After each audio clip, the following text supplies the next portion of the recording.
marches comme un aveugle qui ne sait pas où il va. Tu marches comme un sourd qui n'entend rien du tout. Tu t'en fous de Dieu, tu te moques de sa Bible. Mais un jour, tu couleras des larmes pour tout cela. Tu vas couler des larmes, tu vas pleurer un jour.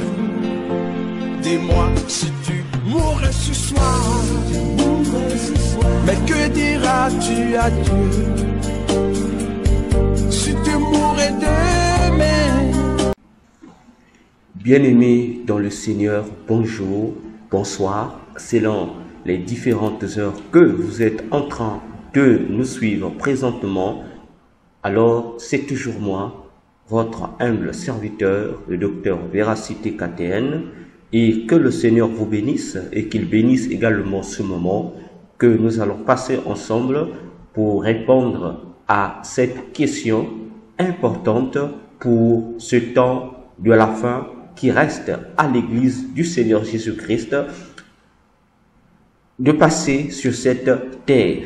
Alors, bien-aimés dans le Seigneur, commencez déjà à partager le lien de cette vidéo à vos proches et à activer la cloche de notification pour recevoir désormais nos nouvelles publications. Ainsi, n'oubliez pas de vous abonner sur notre chaîne afin de gagner plus d'âmes à notre Dieu et Seigneur Jésus-Christ.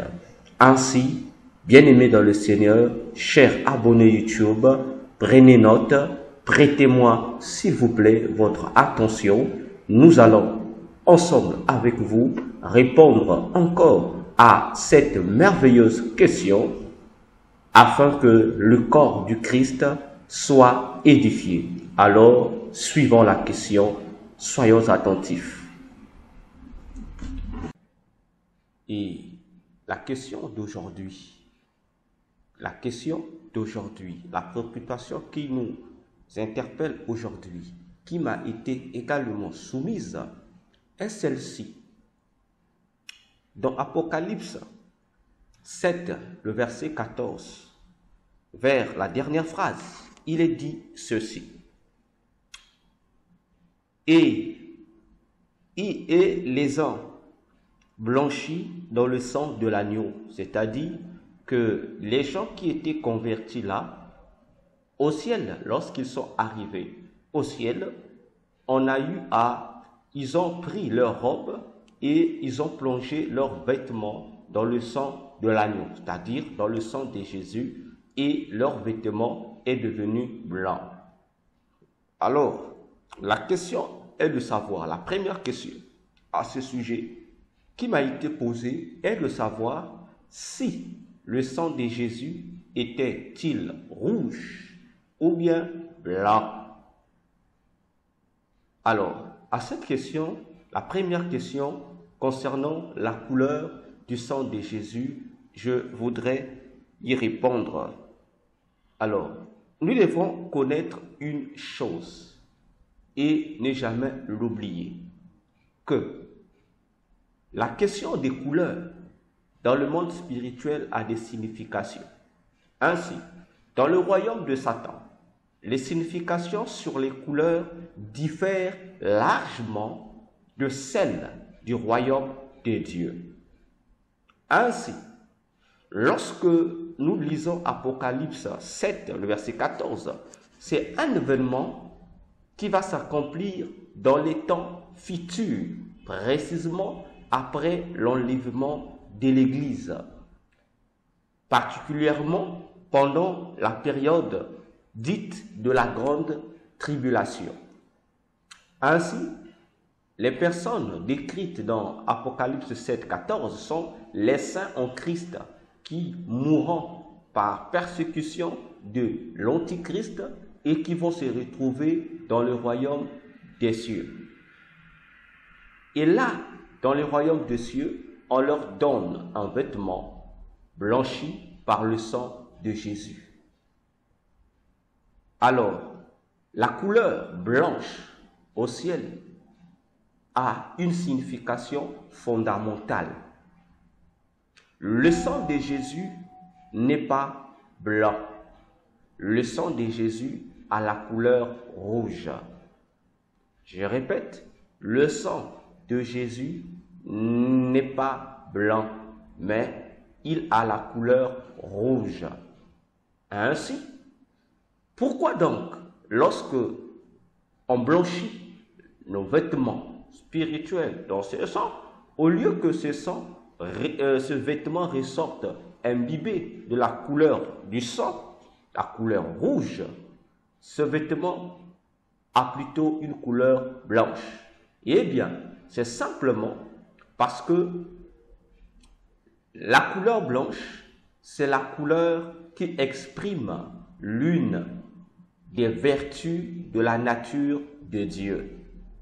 La couleur blanche exprime, matérialise l'une des vertus de la nature de Dieu. Parce que Dieu a plusieurs vertus qui caractérisent sa nature, qui caractérisent ce que je peux simplement appeler par son comportement. Ainsi, la couleur blanche, pour Dieu, évoque sa vertu de la sainteté. Lorsque je parle de sainteté, c'est une vertu divine qui nous amène à comprendre l'état d'âme de Dieu, un état d'âme sans tache, un état d'âme pur, un état d'âme transparent, qui nous amène également à la notion de la justice. Ainsi, n'a droit d'entrer au ciel que celui-là qui est juste, c'est-à-dire celui-là qui a en lui la vertu de Dieu de la sainteté, car la sainteté est la vertu de base qui donne accès à tout le monde, à tous ceux qui l'ont sur eux d'entrer au ciel, parce que elle est la nature de Dieu.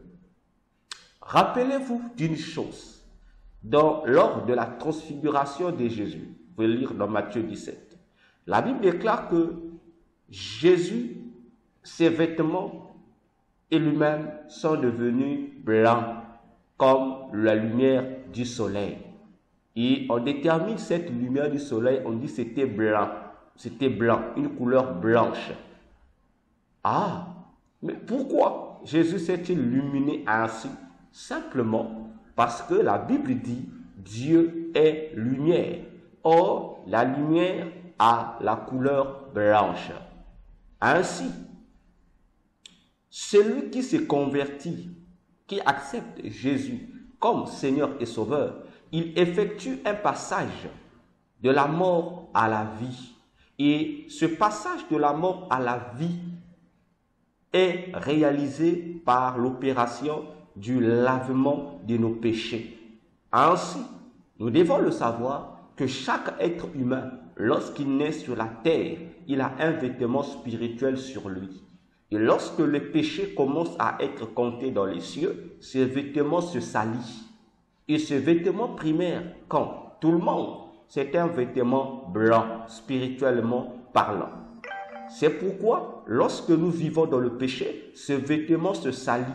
Et lorsqu'il est sali, et une fois que nous voulons naître de nouveau en Jésus-Christ, on prend donc ce vêtement-là sali et on le plonge dans le sang de Jésus. Et le sang de Jésus joue le rôle d'un détergent, autrement dit de l'eau de Javel, pour enlever simplement les couleurs qui ne cadrent pas avec l'état de la pureté divine en l'homme. C'est pourquoi ce vêtement ne peut pas être rouge à la sortie du sang de Jésus. Il faut que le vêtement soit blanc pour ramener la personne sauvée à la nature de Dieu, à sa blancheur.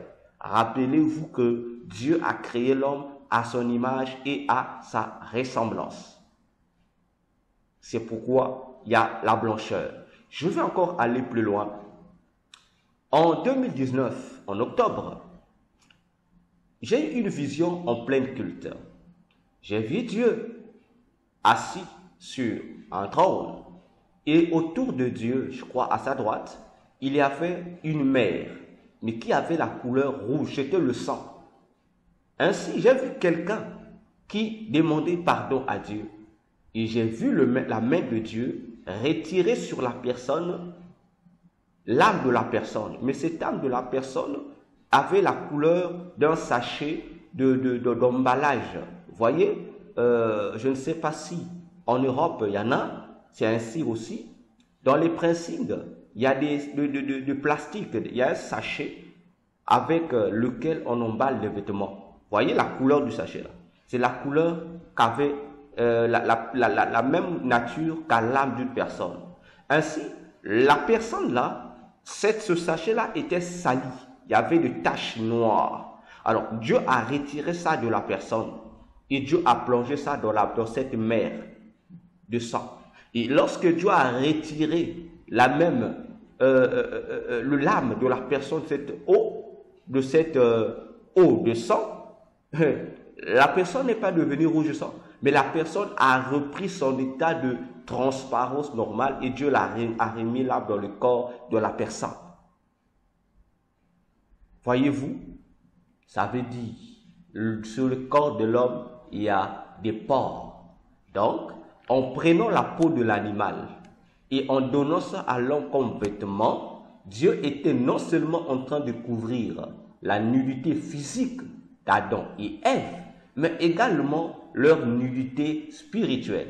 Parce que le sang de l'animal rentrait dans le corps d'Adam.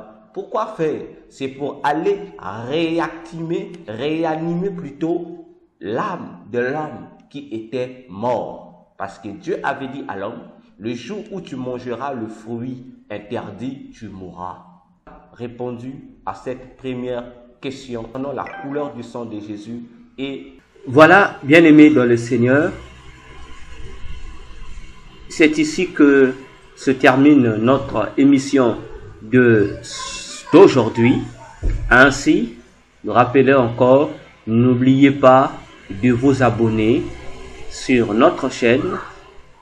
Et si vous n'avez pas compris ma réponse ou que il y a un point dans mon développement qui vous semble être énigmatique, flou, prière de m'écrire sur mon WhatsApp ou encore de poser votre question directement sur les commentaires. Je viendrai vous répondre. Que Dieu vous bénisse. Merci de votre attention. C'était bien moi, le docteur Véracité KTN, et je vous dis que le Seigneur vous bénisse.